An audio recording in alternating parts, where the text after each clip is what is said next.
기도하시겠습니다. 오늘도 또 새로운 하루를 선물로 주신 하나님께 감사와 찬송과 영광을 올려드립니다. 사람을 만나기 전에 가장 먼저 첫 시간을 하나님과 교제하며 시작하게 하신 것을 감사드립니다. 이 시간 세상에서 얻을 수 없는 참 기쁨과 평안으로 채워주시고 근심, 걱정, 염려가 다 떠나가고 신비한 은혜를 경험하는 축복의 새벽이 되게 하여 주시옵소서. 오늘도 간절히 기도하는 제목마다 응답하시고 주님의 뜨거운 손길을 경험하게 하여 주옵소서. 예수 그리스도의 이름으로 기도 올리옵나이다. 아멘. 오늘 말씀은 시편 121편 1절부터 8절까지의 말씀입니다. 내가 산을 향하여 눈을 들리라. 나의 도움이 어디서 올까? 나의 도움은 천지를 지으신 여호와에게서로다. 여호와께서 너를 실족하지 아니하게 하시며 너를 지키시는 이가 졸지 아니하시리로다. 이스라엘을 지키시는 이는 졸지도 아니하시고 주무시지도 아니하시리로다. 여호와는 너를 지키시는 이시라. 여호와께서 내 오른쪽에서 내 그늘이 되시나니 낮에 해가 너를 상하게 하지 아니하며 밤의 달도 너를 해치지 아니하리로다. 여호와께서 너를 지켜 모든 환난을 면하게 하시며 또 내 영혼을 지키시리로다. 여호와께서 너의 출입을 지금부터 영원까지 지키시리로다. 아멘. 오늘은 시편 121편 1절부터 8절까지의 말씀으로 도우시는 하나님이란 제목의 말씀을 함께 나누고 기도하는 시간을 갖겠습니다. 암을 이겨낸 프로 골퍼스타 폴 에이징거는 1993년 PGA 메이저 대회에서 우승하고 트로피를 받아서 하늘 높이 들어 올렸던 그 순간 오른쪽 어깨에 찢어지는 듯한 통증을 느꼈고 조직검사 결과 암이 몸 전체에 퍼졌다는 충격적인 소식을 듣게 되었습니다. 완치가 될 가능성이 전혀 없었던 그는 마음속의 두려움과 절망을 이겨내기가 힘들었습니다. 하지만 크리스천이었던 그는 기도하는 중에 하나님께서 주시는 평안을 느끼게 되고 하나님께서 함께 하심을 느끼게 됩니다. 후에 두려움과 절망을 극복하고 암까지 이겨낸 그가 이렇게 말합니다. 무슨 일이 일어날 것인지 하나님께서 말씀해 주신 것도 아니고 암이 다 없어질 것이라고 가르쳐 주신 것도 아니었습니다. 다만 무슨 일이 일어나더라도 하나님께서 나를 사랑으로 돌봐주실 것이라는 사실을 뼈저리게 느꼈습니다. 암 진단을 받은 지 2년이 지난 지금 제 몸에는 암세포가 하나도 남아있지 않습니다. 우리가 알아야 할 것은 살다가 아주 힘든 일이 닥쳤을 때 무슨 일이 생기더라도 하나님은 항상 나와 함께 하실 거라는 사실을 잊지 않는 겁니다. 그리고 다른 사람들에게 이 놀라운 사실을 알려주어야 합니다. 여러분, 위대한 설교가로 알려진 찰스 하돈 스펄전 목사님은 그의 생애 말년에 투병 생활을 하셨습니다. 한 성도가 병문안을 하러 들려서 위로의 말을 목사님에게 전합니다. 목사님, 많이 편찮으시죠? 그랬더니 예, 많이 아픕니다. 고통이 이루 말할 수가 없습니다. 그러나 제가 이렇게 아플수록 예수님은 점점 더욱더 제 곁에 가까이 밀접하게 와 계십니다. 사랑하는 성도 여러분, 우리가 이 땅에 살면서 결코 낙심하지 말고 외로워하지 말아야 될 이유는 하나님이 나를 지키시고 보호하시고 살아계시고 지금 내 곁에 계시기 때문이라는 사실입니다. 믿으시기 바랍니다. 하나님의 특징은 인간이 다 표현할 수 없을 정도로 아주 여러 가지가 있겠지만은 그 중에서 하나님의 특징 중에 우리를 보호하시는 하나님, 우리를 지켜주시는 하나님이란 표현은 우리에게 너무나 큰 힘이 됩니다. 하나님은 그저 잘하면 복주고 잘못하면 무섭게 심판하시는 하나님 아니냐고 권선징악의 하나님으로만 오해하는 사람들이 많은 것 같아요. 궁극적인 하나님의 뜻은 권선징악에 있는 게 아닙니다. 인류를 다 지키시고 보호하셔서 모든 인류가 구원받게 하는 것. 그게 하나님의 궁극적인 뜻입니다. 그러므로 가장 무서운 게 뭐냐 하면요. 로마서에 나오는 대로 하나님의 내버려 두심이 가장 무서운 거고요. 가장 감사한 것은 나를 지키시는 하나님, 나를 보호하시는 하나님, 나를 구원하시는 하나님. 이게 가장 감사할 일이라는 겁니다. 여러분 오늘도 하나님께 감사하면서 하루 종일 은혜 가운데 살아가시기를 주님의 이름으로 축원드립니다. 여호수아 20장에 보면 이스라엘 백성들 중에 실수로 살인을 하게 된 경우 그런 사람들을 위해서 피할 6개의 도피성 이야기가 나와 있습니다. 여러분 도피성을 짓게 하신 그 이유가 뭐였겠습니까? 하나님이 왜 도피성을 지으라 하셨을까요? 사형수 같이 된 우리, 죄인된 우리를 궁극적으로 보호하시고 지키시고 구원하기를 원하시는 하나님의 뜻이 담겨 있다는 겁니다. 오늘 시편 121편은 모든 성도님들이 너무나 잘 알고 외우고 있는 시편입니다. 보호자 되시는 하나님을 성경 중에서 가장 잘 드러내고 있는 본문입니다. 누가 지었는지는 정확히 알 수 없지만은 성전에 올라가는 노래라는 부제가 붙은 것으로 보면 아마도 바벨론 포로 생활을 마치고 이제 예루살렘으로 올라가던 귀한 자가 지금까지 우리를 지켜주시고 보호해주신 은혜의 하나님께 감격해서 지은 시이거나 혹은 성전을 순례하던 경건한 신앙인이 순례의 모든 여정 동안 아무런 어려움 없이 무사히 순례길을 잘 마치게 한 것, 이것에 감사하면서 하나님 앞에 지은 시일 것이다. 이렇게 추정을 하고 있습니다. 여러분 우리 복음성가 중에서 하나님은 너를 지키시는 자, 바로 그 곡이 이 시편 121편을 배경으로 만든 찬양입니다. 제가 2000년에 군에 입대해가지고 첫 주일에는 교회를 못 가게 하더라고요. 훈련생이 어떻게 교회 가느냐. 둘째 주일부터 이제 교회에 가게 해줬는데 이 찬양이 처음 들려질 때에 얼마나 눈물을 흘렸는지 모릅니다. 하나님은 너를 지키시는 자, 낮의 해가 너를 상치 아니하고 밤의 달이 너를 해치 아니하리로다. 눈을 들어 산을 보아라. 나의 도움 어디서 오나? 천지 지으신 여호와께로다. 얼마나 울었는지 몰라요. 여러분 이 찬양이 나오기 훨씬 전에는요.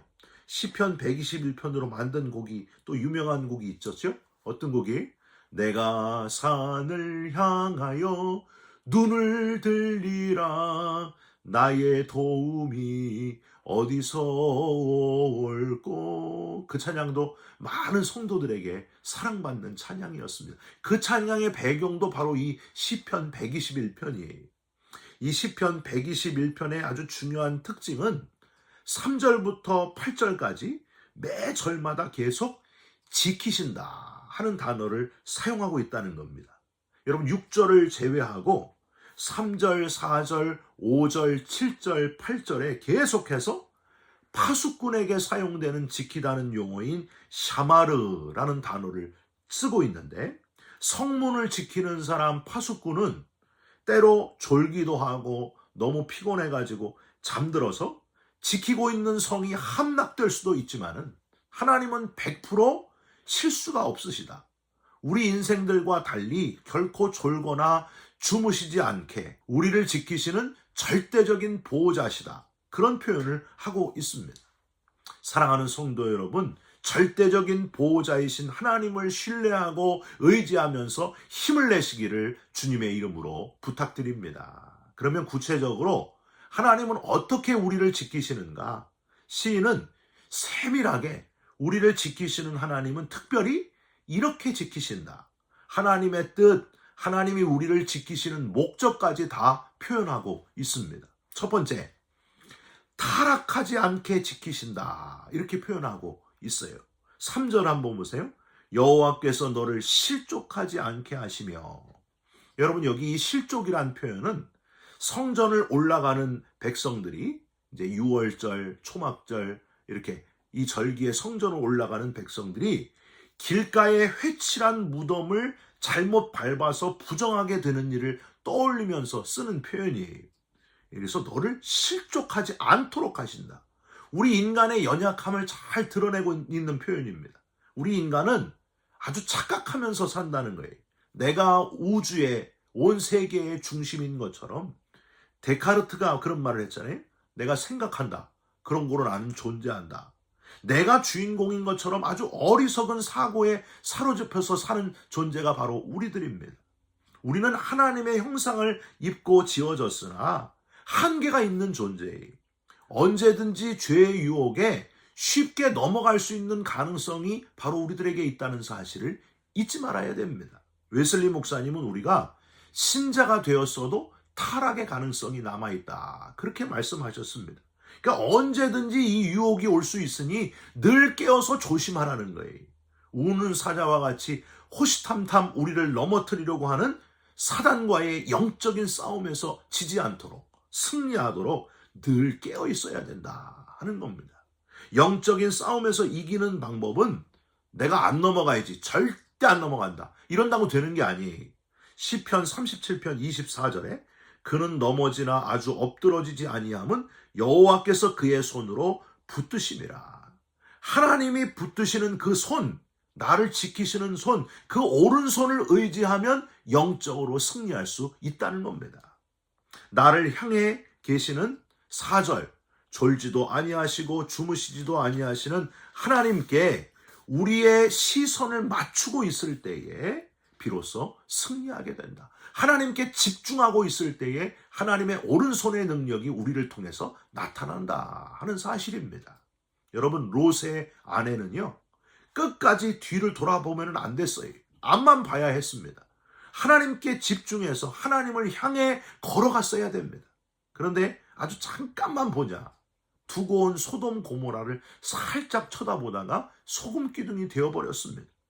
히스기야가 병들었을 때 얼굴을 하나님께로 향하여, 얼굴을 벽으로 향해서 하나님께 눈물로 기도하잖아요. 내가 내 기도를 들었고 내 눈물을 보았노라. 그에게 15년의 삶을 더 허락해 주셨습니다.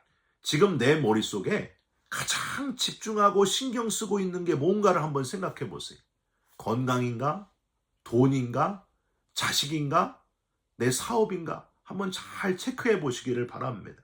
이 시간에 그것들을 다 내려놓으시고 하나님을 향하여 다시 하나님께 집중하는 저와 여러분들이 되시기를 주님의 이름으로 부탁드립니다. 산을 향하여 눈을 드시기를 바랍니다. 하나님께로 다시 집중할 때에 내가 생각지도 않았던 놀라운 하나님의 역사하심이 나타나게 될 줄 믿습니다. 두 번째로 해를 받지 않게 하신다 하셨어요. 5절 한번 보세요. 여호와는 너를 지키시는 이시라. 여호와께서 내 오른쪽에서 내 그늘이 되시나니. 여러분, 이 그늘이 되신다는 표현은요, 보통 표현이 아닙니다. 사막 가운데 견딜 수 없는 그 더위와 목마름 가운데 유일하게 살아남을 수 있는 방법, 생명을 유지할 수 있는 방법이 바로 그늘에 들어가는 거예요. 구름이 있는 그 밑에 그늘에 머무는 거예요. 그러면 살 수 있어요. 여러분, 우리 LA도요, 아무리 햇볕이 쨍쨍 나도 그늘에만 들어가면 시원하잖아요. 거기 가면 살 수 있잖아요. 광야에서 뱀이나 맹수가 무서운 게 아니고요, 진짜 무서운 게 바로 뜨겁게 내리쬐는 햇볕이라는 거예요. 그 뜨거운 햇볕을 막아주시는 그늘을 허락하시는 하나님. 여러분, 요나가요, 하나님이 니느웨로 가라 그랬잖아요. 니느웨에 가가지고 막 복음을 외치지 않습니까? 회개하라고 그랬더니 진짜 백성들이 회개하잖아요. 그때 하나님께 막 불만을 품고 막 따져 물을 때 망할 줄 알았거든요. 자기가 예언한 대로. 그런데 하나님이 어떻게 해요? 박농쿨을 자라게 하셔서 요나를 시원하게 그늘로 덮어주시지 않습니까? 그러면서 하나님이 요나에게 깨달음을 주시잖아요. 이스라엘 백성들을 보호하시는 하나님은 구름 기둥으로 그들에게 그늘을 만들어 주셨습니다. 6절 보세요. 낮의 해가 너를 상하게 하지 아니하며 구름 기둥으로, 밤의 달도 너를 해치지 아니하리로다. 밤에는 불기둥으로 이스라엘을 보호하시는 하나님, 해를 받지 않게 하시는 하나님.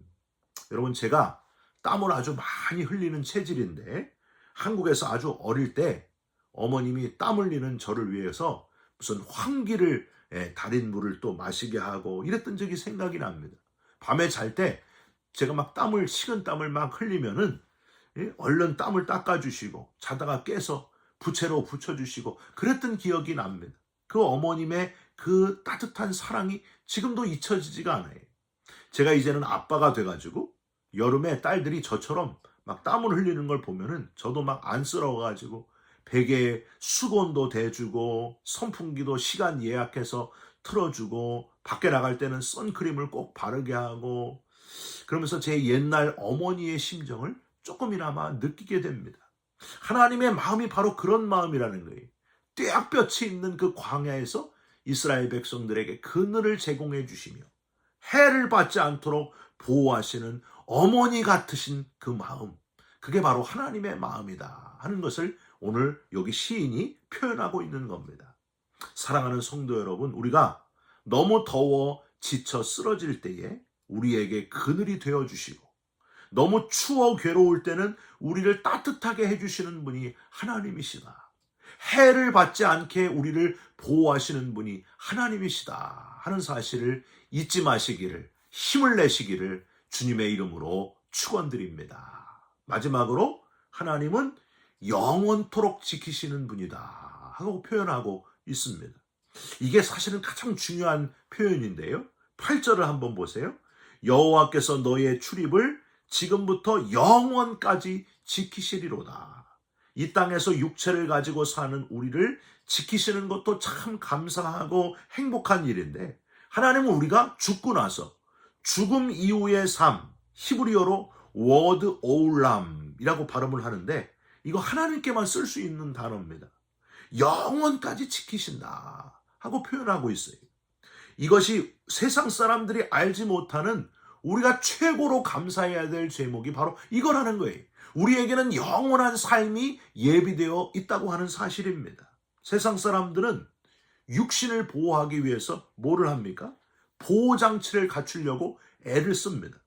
차 사고 나도 안전하도록 튼튼한 차를, 안전한 차를 타려고 애를 씁니다. 집에 강도가 들지 않도록 수많은 시큐리티 장치를 하지 않습니까? 경찰을 동원합니다. 육신에 병이 들지 않도록 자주 건강검진도 하고요. 몸에 좋은 음식을 먹고 운동도 철저히 하고 공기 좋은 곳으로, 산 좋고 물 좋은 곳으로 다니기도 합니다. 정말 많이 노력하지 않습니까? 그런데 그렇게 노력해도 겨우 100년을 살기가 어렵다는 거예요. 그게 우리의 연약한 육신입니다. 잠깐 눈 감았다 뜨면은 벌써 이렇게 나이를 먹었나. 우리 인생이 아주 짧다는 거예요. 그게 우리 육신의 시간이라고 하는 겁니다. 그렇게 건강하던 사람도 어느 날 갑자기 심장마비로 세상을 떠나는 일이 얼마나 많습니까? 그런데 우리 예수 믿는 사람들에게는 무슨 소망이 주어져 있습니까? 죽음 이후에 영원한 삶이 예비되어 있다는 사실이에요. 이 땅에서는 상상할 수도 없는, 더 이상 아프지도 않고 슬픔도 없고 눈물도 없는 영원한 행복한 삶이 우리를 위해서 예비되어 있다는 겁니다. 하나님의 최고의 보호하심, 최고의 지키심이 바로 저와 여러분에게 주어져 있다는 거예요. 할렐루야. 여러분, 우리 소망이 이 땅에 있지 않고 영원한 하나님 나라에 있다는 사실을 기억하시면서 낙심하거나 절망하지 마시기를 주님의 이름으로 부탁드립니다.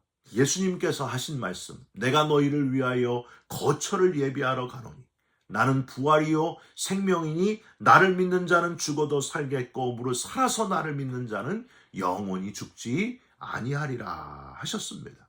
오늘도 나를 지키시고 보호하시는 하나님, 죽음 이후에 영원한 삶까지 내게 예비하신 하나님을 기억하시면서 소망 가운데 하루를 승리하시기를 주님의 이름으로 축원드립니다. 기도하겠습니다. 하나님, 우리를 지키시는 하나님께 감사를 드립니다. 타락하지 않게 지키시고 해를 받지 않게 보호하시는 하나님이신 것을 깨닫고 감사드립니다. 영원토록 지키시는 하나님이신 것을 잊지 않게 하시고 주님과 동행하는 삶을 살아가게 하여 주시옵소서. 우리를 지키시되 눈동자같이 지키시고 주의 날개 그늘 아래 품어주실 줄 믿사옵고 예수 그리스도의 이름으로 기도 올리옵나이다. 아멘. 하늘에 계신 우리 아버지여, 이름이 거룩히 여김을 받으시오며 나라가 임하시오며 뜻이 하늘에서 이룬 것 같이 땅에서도 이루어지이다. 오늘 우리에게 일용할 양식을 주옵시고 우리가 우리에게 죄진 자를 사하여 준 것 같이 우리 죄를 사하여 주옵시고 우리를 시험에 들게 하지 마옵시고 다만 악에서 구하옵소서. 나라와 권세와 영광이 아버지께 영원히 있사옵나이다. 아멘. 사랑하는 성도 여러분, 우리를 지키시고 보호하시고 도우시는 하나님을 의지하시기를 바랍니다. 영원까지 예비하신 우리 하나님만 의지하면서 승리하시기를 주님의 이름으로 축원드립니다. 여러분 사랑합니다. 축복합니다. 감사합니다.